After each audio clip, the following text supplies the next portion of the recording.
ကားကိုတူဝတူစီးရဘယ်လိုလုပ်ရမလဲအရင်ဆုံးဒီဝင်โอเคဒီဝင်လိုက်နော်ဒီဝင်လိုက်မယ်နော်ဒီဝင်လိုက်နော်ဒီ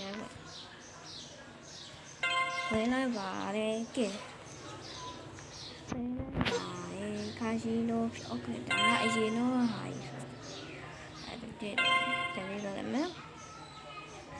ကဲရပါပြီအနောက်ပဲပြပေးရပြီနော်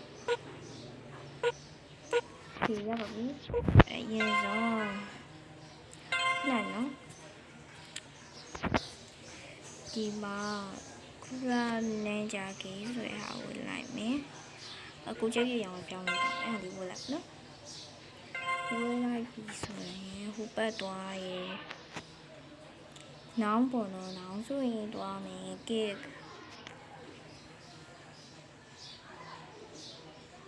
ဲကျူဘယ်သူစီမာလေးမခရိုက်ထားဘူးပေါ့နော်ဒါကျူပထမဆုံးလုပ်ဘူးတဲ့ဟာပဲတရားရှောက်လုပ်ရင်နေပေါ့ကသူ့အတူစီးွားပေါ့နော်โอเคအဲ့ဒါမှဒါလေးနဲ့ခလုံးဆွဲရတယ်လားโอเคအဲ့ဒါမှကြည့်တော့ခလုံးလေးတွေ့အဲ့ဒီနေလိုက်โอเคဒါလေးနဲ့အဲ့လိုဆိုရင်ပြောကောက်စီโอเคอุ้ย对了要我也是了啊对了嘎都我都是哇诶是哦是哦妈妈拖嘎都我都是对了嗨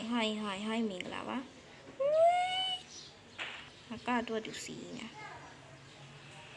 အမလေးငါ့ကိုတိုက်တယ်ဟာအိုးနိုးငါ့ကိုတိုက်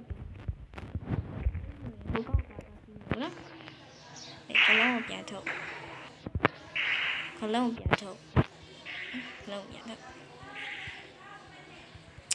ခုနကမပေါ်သေးဘူးလို့လုပ်ကြတာခဏနဲ့ဟဲ့ဆိုအော်ရပြီโอเคသူမျိုးအဲ့ယောက်ျားလေးဟာပြောင်းအမလေးငါ့ကိုတိုက်တယ်ဟာအဲ့ကားဆိုကဟိုတွေ့သူစီးသွားဆိုင်ကယ်ရောလည်းလုပ်လို့ရတယ်နော် Oh my god သူကသူစီးသွားရဲ့ဒီမြစ်ပြည်လေးလာပါပဲကားဘလို့စီးရတယ်ဆိုတာပြောပြပါနော်ဒီတော့ပါပဲအားလုံးပဲ